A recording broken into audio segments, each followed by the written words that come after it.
And good morning or afternoon. Hello, everybody. Hope we're doing well. Yeah, first time we've been into the summer mode for the blog. Yeah, we'll be doing that a lot in the days ahead. Unless there's active weather, then, of course, Storm Talk will come back into play. Let's hope not. And if there's any snow Talk will come back. I, at this point, though, am not anticipating a snow talk, at least for a while. Bummer. I know. I'm already looking at some data. You guys know me. I'm already looking at the data toward winter, and I'll just have to leave it at that. I don't want to get overly frustrated too early in the season. I got a long way to go yet before I get to Halloween, right? But our main focus is really just enjoying this nice weather before we do get back into an active pattern when it comes to showers and storms. But it's not all bad news on that. I'll explain in just a second. Some of your comments came up when we first started on the blog. As always, you can comment on our social media pages, whether it's X, Twitter, Facebook, YouTube, and even Twitch can show up here. So if any gamers out there that are playing right now, there's your opportunity. All right, let's get into the short range, couple of just minor little things to get into. And then I want to get into some longer range a bit more too, coming up in just a second. Let's start off with the Big Four Bridge, which getting ready for Waterfront Wednesday for later on this afternoon, evening, right next door. Lou City is taking on Detroit, so a lot of people will be downtown today. Notice it's not as shiny as far as the sun is shining there in downtown Louisville. It has become mainly overcast. In fact, let me show you that. This is what it looks like in New Albany right now. So yeah, we've got some holes in the clouds, but a bank of clouds moving in from Indiana, that is indeed taking over. And I really think this will be the rule all the way through about 4, maybe 5 o'clock.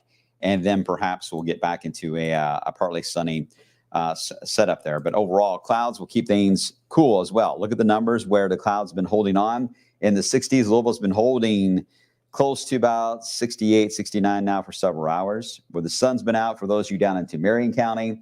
Anyone in Marion County? I know we got some folks in Marion County. Down into Taylor County, Adair, you're in the 70s. We're holding on to the blue sky there. And the coolest spots, actually, LaGrange into Madison, Indiana, where you're barely over 60. Barely over 60.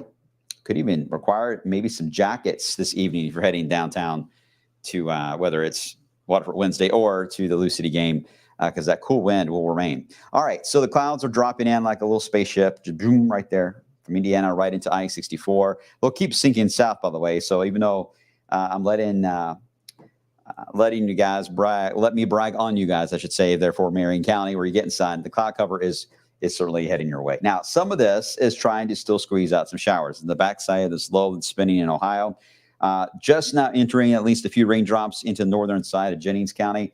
Can't rule it out. Not worried about it being anything major, no lightning or anything like that.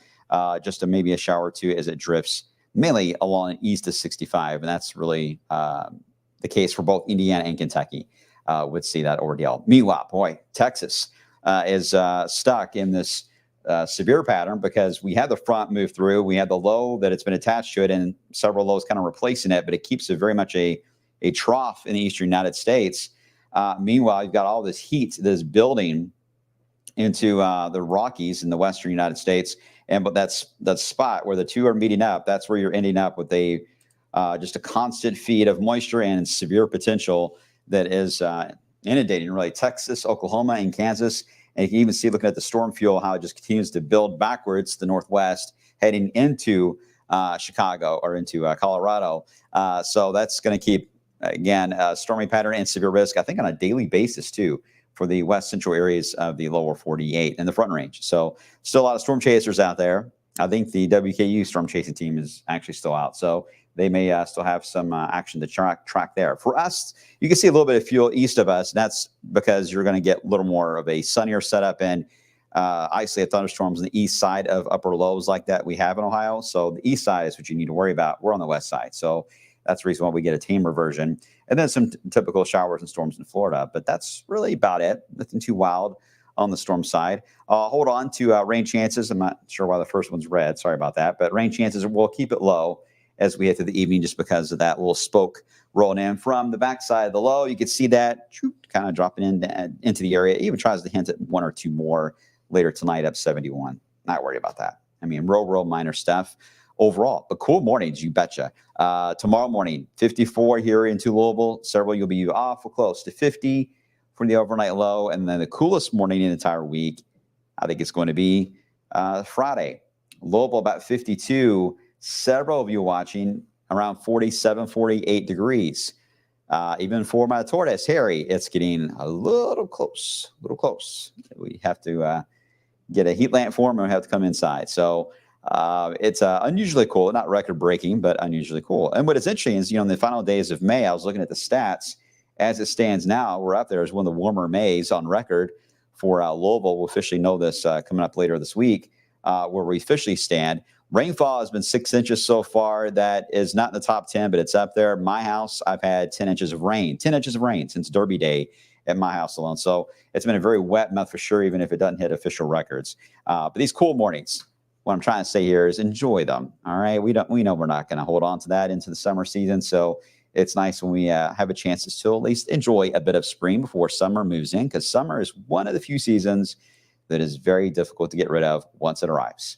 Some love it. Some are, especially if you have heat in October, people get over it. They want the leaves changing and pumpkins and cold weather. So that's usually where a big battle happens. Rain chance wise, well, other than the spotty shower I mentioned later, not too concerned about anything until Saturday.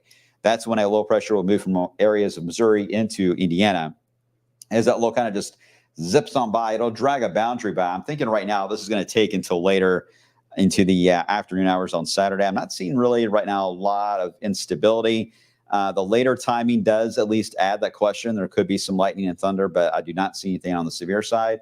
But certainly some increase in rain on the radar is expected. Not a washout. We'll keep it 30 to 40% right now for the rain chance on Saturday.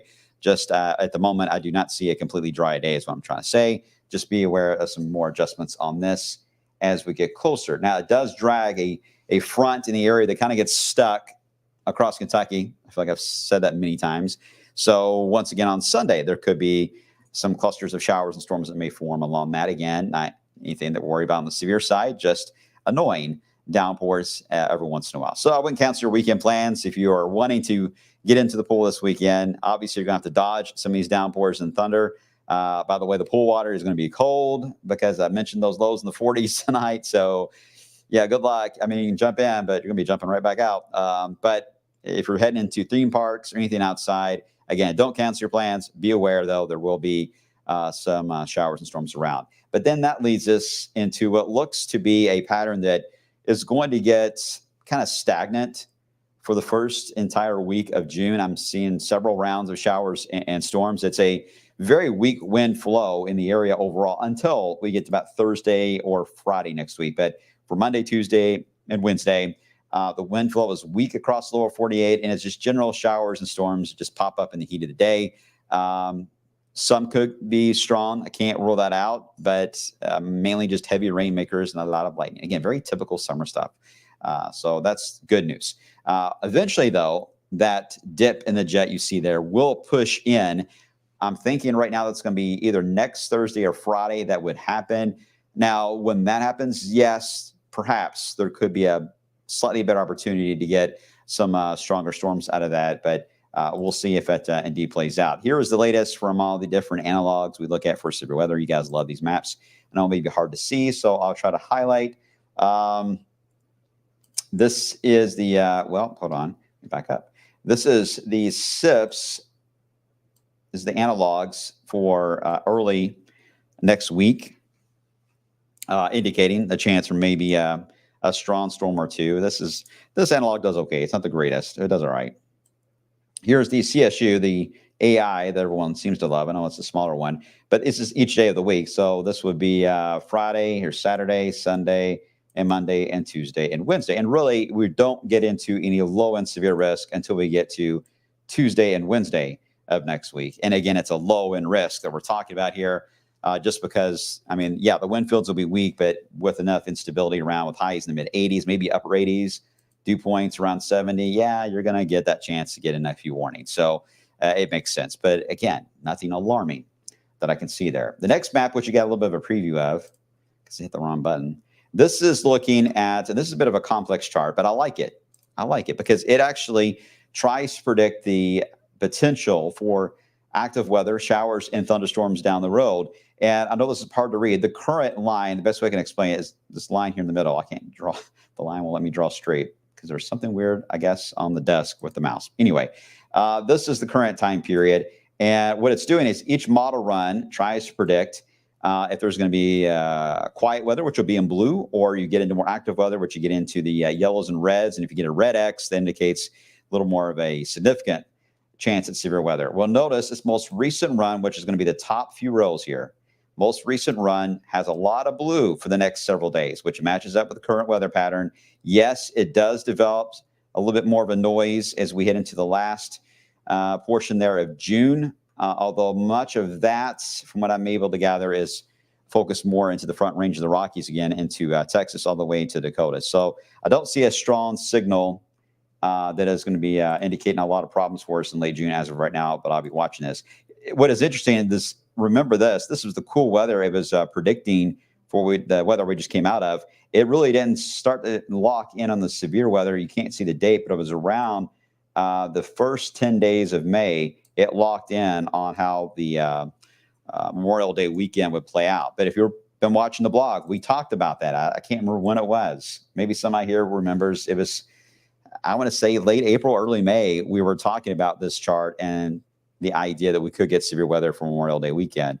And boy, this model did great on picking that out. So I'm just showing you because it indicates that it's supporting us on the idea of a quieter pattern for a while, maybe a bit noisy, late June into the 4th of July holiday. Now, what happens after that? Everyone's still analyzing because the hurricane season is the catalyst. The severe weather, there's a lot of correlation being done between the very warm Gulf right now and the severe weather that's happening in the eastern United States. So if we're busy with that, it's another strong signal that there's going to be an active hurricane season. So all that will play. I think our storyline is going to evolve here mid to late summer. I think we're going to get hot, very warm and humid, and we may face several at least weakening tropical systems that could get close to us when they make inland interaction and move on shore there. So that'll be later into the summer there. All right. So that's it. Kind of a quick long-term update. I know the schedules have been kind of out of whack here the next few days. We're getting back on track, but at least want to update you where we're at in the weather pattern after such a busy time period. But again, quiet the next few days, stormy times this weekend, and then stormy times for next week. I think it's easy. Fair enough. I can handle that. I hope you can too.